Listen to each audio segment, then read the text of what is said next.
নমস্কার, আশা করি সবাই ভালো আছেন। তো আমি আসছি এখন আমাদের ভেরিতে। এই ভেরিতে এই যে দেখতে পাচ্ছেন টমেটোর চারা লাগাইছিলাম, আজকে 3 দিন বয়স। আর এর পাশাপাশি আছে হচ্ছে আপনার পেঁপের চারা।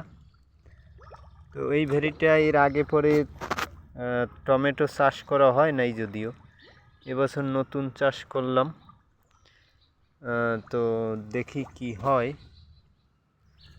সবাই দোয়া ও আশীর্বাদ করবেন। এই যে দেখতে পাচ্ছেন এগুলো হচ্ছে বাম্পার জাতের টমেটোর চারা। তো এগুলো আমি কিনে আনছিলাম এক ভাইয়ের কাছ থেকে।